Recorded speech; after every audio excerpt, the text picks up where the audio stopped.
Alors on va calculer la limite de ln de x carré plus 3x plus 4 quand x tend vers moins l'infini.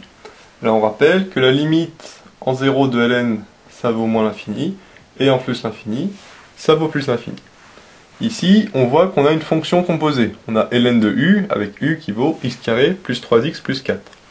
La méthode c'est comme exponentielle, on calcule d'abord la limite de ce qu'il y a dans ln. On calcule donc la limite quand x tend vers moins l'infini, de x carré plus 3x plus 4. Là c'est le théorème du plus haut degré, on regarde le x carré, en moins l'infini, on sait que ça tend vers plus l'infini. Dans la parenthèse, ça va donc tendre vers plus l'infini. Ça va donc nous donner ln de plus l'infini. Et ln de plus l'infini, on sait que ça donne plus l'infini. Ainsi, la limite quand x tend vers moins l'infini de ln de x carré plus 3x plus 4, ça va tendre vers plus l'infini. Ça va donc nous donner ln de plus l'infini. Ça donne donc plus l'infini. Un autre exemple, la limite quand x tend vers plus l'infini de ln de 1 sur 3x plus 5. Comme tout à l'heure, on calcule d'abord la limite de ce qu'il y a dans le ln, c'est-à-dire la limite quand x tend vers plus l'infini de 1 sur 3x plus 5. En plus l'infini, 3x plus 5, ça tend vers plus l'infini, et 1 sur l'infini, on sait que ça donne 0. Dans la parenthèse, ça va donc tendre vers 0. Ça va donc nous donner ln de 0, et on sait que ln en 0, ça donne moins l'infini. ln de 1 sur 3x plus 5, ça va donc tendre vers moins l'infini.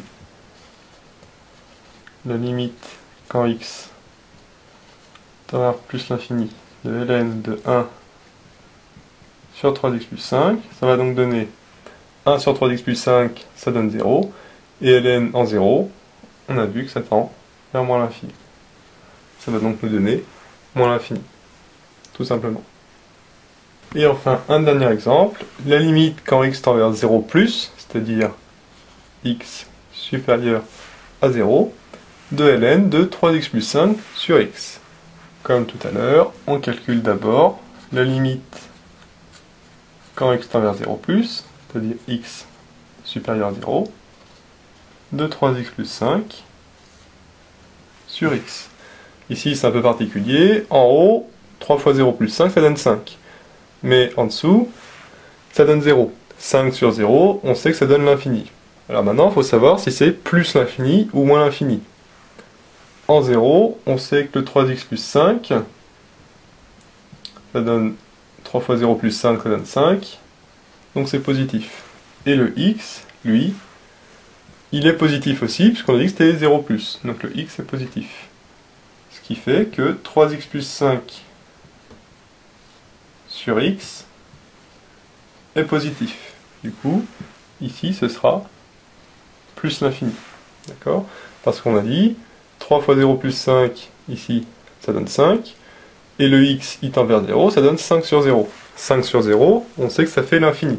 Sauf qu'au début, on ne sait pas si c'est plus l'infini ou moins l'infini. Il faut donc regarder si cette fraction est positive ou négative. Et comme on sait que c'est 0+, on fait le raisonnement ici, et on en déduit que c'est positif, et donc c'est plus l'infini. La parenthèse tend donc vers plus l'infini, ça va nous donner ln de plus l'infini, et on sait que ln en plus l'infini, ça donne plus l'infini. On en déduit donc que la limite quand x tend vers 0+, de ln de 3x plus 5 sur x, la parenthèse va tendre vers plus l'infini, et ln en plus l'infini, ça donne plus l'infini. Ça va donc nous donner plus l'infini.